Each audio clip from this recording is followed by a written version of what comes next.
Shalom anak-anak, apa kabar kalian hari ini? Ibu Guru harap kalian semua selalu dalam keadaan sehat dan tetap semangat untuk belajar. Hari ini kita akan mempelajari pelajaran agama Katolik kelas 3 dengan materi Yohanes Pembaptis. Sebelum kita mempelajari materi pelajaran kita hari ini, alangkah baiknya kita berdoa dulu ya anak-anak. Ayo ambil sikap berdoa dulu. Dalam nama Bapa dan Putra dan Roh Kudus. Amin. Tuhan yang Maha Baik, ajarilah kami untuk mengenal Yohanes Pembaptis dan mengikuti teladannya sebagai pewarta kebenaran demi pertobatan orang-orang berdosa. Amin. Dalam nama Bapa dan Putra dan Roh Kudus. Amin.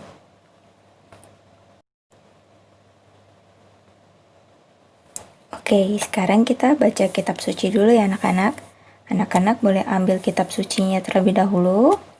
Kemudian anak-anak buka Lukas 3 ayat 1 sampai 18.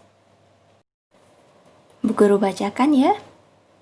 Tuhan Allah mengutus Yohanes, anak Zakaria, untuk mewartakan pertobatan kepada orang-orang berdosa. Lalu, pergilah Yohanes ke seluruh daerah Sungai Yordan dan menyampaikan berita dari Allah. Katanya, bertobatlah dari dosa-dosamu dan kamu harus dibaptis, supaya Allah mengampuni kamu. Itu sesuai dengan yang tertulis di dalam buku Nabi Yesaya. Ada orang berseru-seru di padang pasir, siapkanlah jalan untuk Tuhan, ratakanlah jalan bagi Dia.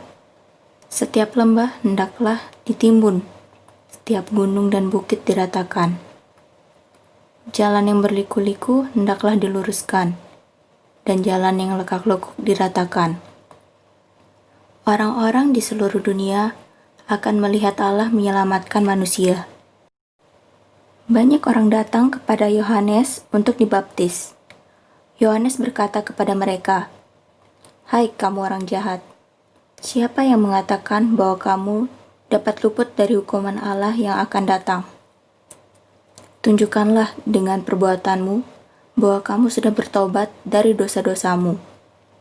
Jangan berkata bahwa Abraham adalah nenek moyangmu. Ingatlah, dari batu-batu ini pun Allah sanggup membuat keturunan untuk Abraham. Kapak sudah siap untuk menebang pohon sampai ke akar-akarnya. Setiap pohon yang tidak menghasilkan buah yang baik akan ditebang dan dibuang ke dalam api. Jadi, apa yang harus kami buat?" tanya orang-orang itu kepada Yohanes. Yohanes menjawab, "Orang-orang yang mempunyai 2 helai baju harus memberikan sehelai kepada orang yang tidak punya. Dan orang yang mempunyai makanan harus membaginya." Penagih-penagih pajak juga datang kepada Yohanes untuk dibaptis. Mereka bertanya, "Bapak Guru, apa yang harus kami buat?" Yohanes menjawab, "Janganlah menagih lebih banyak dari apa yang sudah ditetapkan." Ada juga prajurit yang bertanya, "Bagaimana dengan kami? Apa yang harus kami buat?" Yohanes menjawab, "Jangan memeras siapapun dan jangan merampas milik orang lain dengan tuduhan-tuduhan palsu. Puaslah dengan gajimu." Pada waktu itu, orang-orang mulai bertanya-tanya, apakah Yohanes Raja Penyelamat yang mereka nantikan? Karena itu, Yohanes berkata kepada mereka, "Saya membaptis kamu dengan air, tetapi nanti akan datang orang yang lebih besar daripada saya. Membuka tali sepatunya pun saya tidak layak. Ia akan membaptis kamu dengan Roh Allah dan api. Di tangannya ada nyiru untuk menampi semua gandumnya sampai bersih. Gandum akan dikumpulkannya di dalam lumbung, tetapi semua sekam akan dibakarnya di dalam api yang tidak bisa padam." Demikianlah Yohanes menasihati orang-orang dengan berbagai cara pada waktu ia mewartakan kabar baik.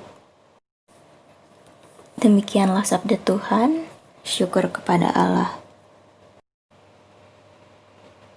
Nah anak-anak, ini adalah rangkuman dari bacaan Injil anak-anak baca tadi.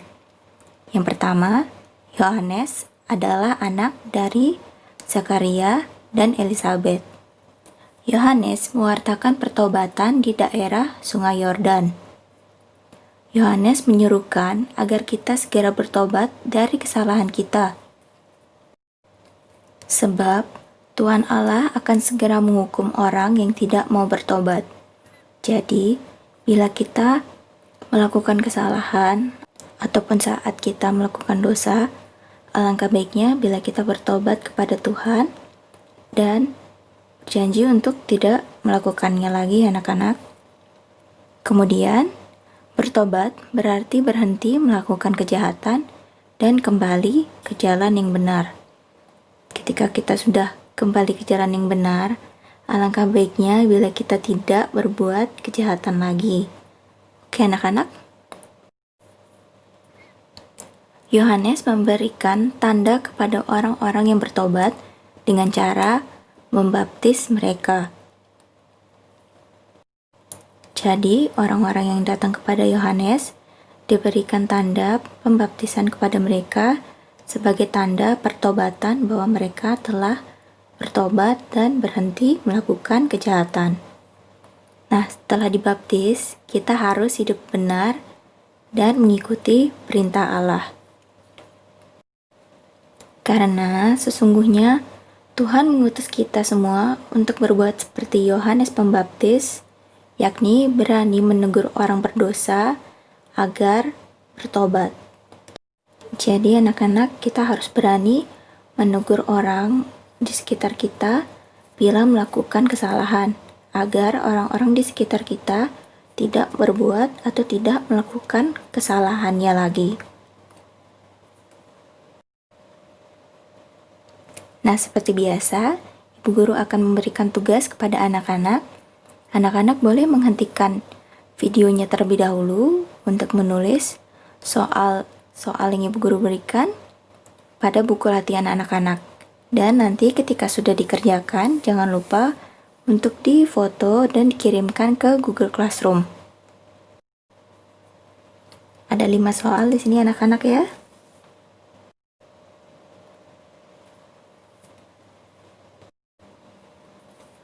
Oke anak-anak, sekian dulu materi yang Bu Guru sampaikan. Sebelum kita mengakhiri pelajaran kita hari ini, alangkah baiknya bila kita berdoa dulu ya anak-anak. Ayo anak-anak ambil sikap berdoa dulu. Dalam nama Bapa dan Putra dan Roh Kudus. Amin. Ya Tuhan yang Maha Baik, berilah kami keberanian dan ketulusan hati untuk menegur orang berdosa supaya bertobat dan kembali ke jalan yang benar. Amin. Dalam nama Bapa dan Putra dan Roh Kudus. Amin. Oke anak-anak, sekian dulu materi yang Ibu Guru sampaikan. Ibu Guru harap anak-anak selalu menjaga kesehatan di rumah dan tetap semangat untuk belajar. Salam sehat, salam DigiTM.